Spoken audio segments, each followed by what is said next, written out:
That's a fact. You know? Indeed, man. I got one more question for you, man. Yes, sir. I'm trying to hot seat this a little bit and ask you this one.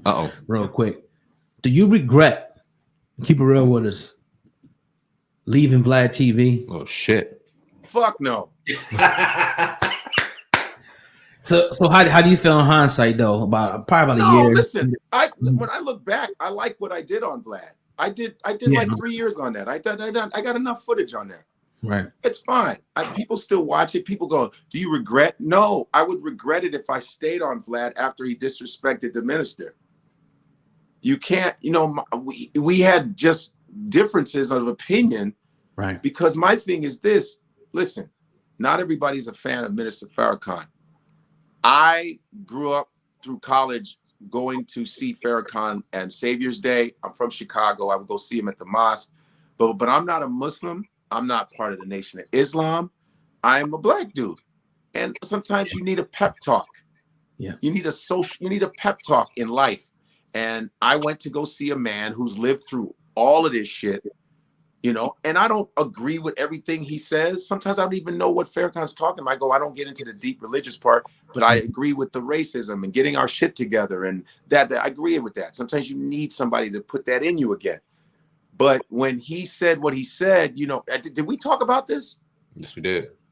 I said, you disrespected this man, this 87-year-old leader of millions of people who's part of the black community, whether you like it or not.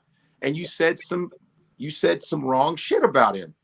And you didn't even listen to his whole speech. You just took a little excerpt and went with that.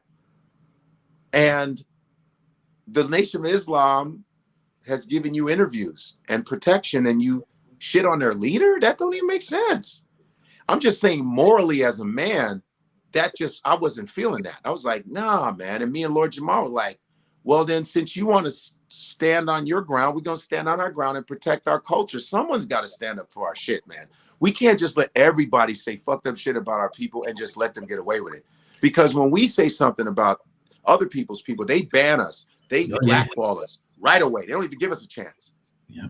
But see, but people will call us nigga this, nigga that, and we're such forgiving ass little fucking hens, man. We just forgive everybody. It's too much of that church shit, man. One thing that's also crazy is, and we were short for time, but I definitely want to get this in as well, because my cousin asked a great question. We talked about the culture vulture movement being completely fucking dead, because what we see is now is these artists, not only when you and Lord Jamar kind of stood on y'all 10 toes and then we see Nori speak out, it was almost like a rebellion against what y'all said. And instead of us kind of promoting each other, they went even harder to promote platforms that we at one time deemed culture vulture. And I'm not even talking about Vlad necessarily putting him in a single box. I'm talking about a variety of it. Why do you think we do that? Wait, sorry. What did you say? Say it one more time. No, you're good. I said that when you, Lord Jamar, and Nori, I could put you guys together, y'all spoke out against Vlad and said you're not gonna rock with him no more. It almost seemed like a rebellion amongst the talent in hip hop or in Hollywood, whatever the case may be, to where our culture fed these various vultures even more, or what we considered vultures. So we were talking like, man, we hear what y'all saying about culture vulture, not you in particular, but what the culture saying about culture vulture, but that shit's dead, man, because y'all feed them every day and keep them going like a fucking plague. Yeah. I was getting shit. I was getting people going, man, you need to go back to Vlad. I was like, man, that's that slave mentality, man. We're not physically slaves, but mentally, man, we are locked and chained, buddy. It's like because I think this is an opinion. I think black folks were so caught up in pleasures, man. Pleasures like Vlad is like a toy that people like to play and go, oh, but I like playing with this toy. Don't take it away from me. We're so caught up in petty pleasures, man, that we can't stand up. Like, it's like when black women get disrespected at Korean stores, certain Korean stores that treat them like shit. But they just got to have that little weave. They got to have that package of hair. Can't you go get it online from a black company or go to another store that's going to treat you right? You just have to have that immediate satisfaction, that instant gratification, And they're like, why'd you leave Vlad? I go, why not? And me and Vlad, we don't got no beef with the dude, not at all. People try to act like we got beef. I just left because I didn't agree with what he did. Word. It's not. I don't go around dogging him and doing that shit. If he does that to me, I don't give a fuck. I'm not a 5-year-old. You know what I mean? But he has to understand. You make your money off of black people. Your wife is black. Your kids are black. And all you. So I guess it's just you just fuck black women and then shit on black men. I'm not having that. Word. You know, because there's a lot. I'm not saying all. There's a lot of white guys that will be with a black girl, but they don't like the presence of black men. Mm-hmm. They'll call motherfuckers a nigga and then their wife be black.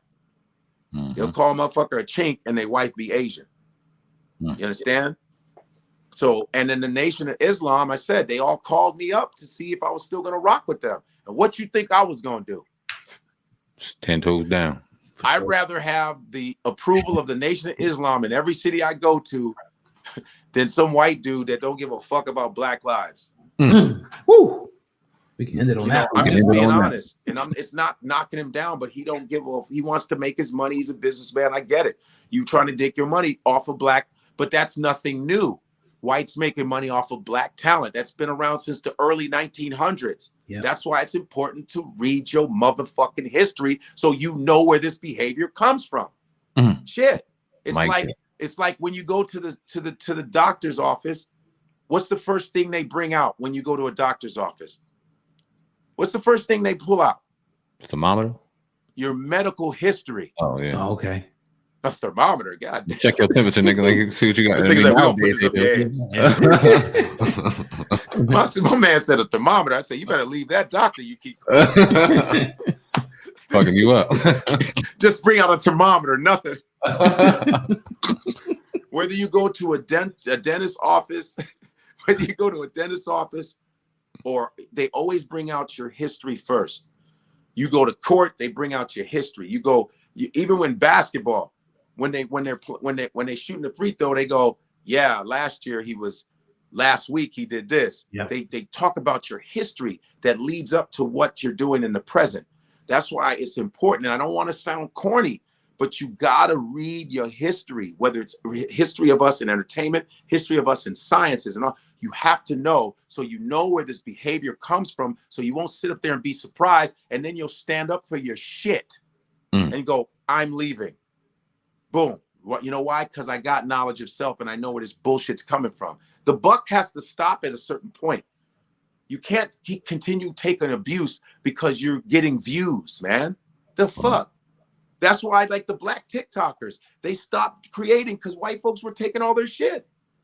And they weren't getting the numbers. So black people said, we're going to stop TikToking. What's wrong with that? And they didn't have to march. You didn't have to put shoes on and march anywhere. You just don't TikTok. Let's not do it for a couple months. Why can't we stand up virtually? You can't even stand up virtually. That's a fact. Damn. Yeah. You can't even just go, I'm going to log out. Niggas can't log out. Yeah, man. We can't all together log out as a group. Yeah. Let alone talk about protest and put our physical bodies in front of. You can't just log out. Damn. I don't know what to say, man. I'm not the master of all black people, man. I'm just master of myself and my environment, man. I just suggest shit and that's it. And anybody takes it wrong, that's your fucking business. I don't give a fuck what you got to say. This is just my opinion. And Godfrey dropping game on the Hip Hop Uncensored podcast on this beautiful Tuesday afternoon. Y'all go ahead and hit that like button, that 5-star. Yeah. You always do good numbers on our podcast. People love listening. Oh, do I? Conversations, man. Yeah, you one of the best on here. So we appreciate you for the numbers. You know what I mean? Check them numbers, son. Check them numbers, son. They doing all right, man. You know what I'm saying? I might gotta get a percentage of this. Hey, bro. Hey, man, first of all, I like the way you guys are growing, and if I can do anything to contribute to you guys' success, I'm always happy. I like to see black folk move and do well. I'm that guy. Absolute love, man. We appreciate you. I love that. And your platform is great, and it gives me shine, and it's just back and forth. And I love when you guys call me up.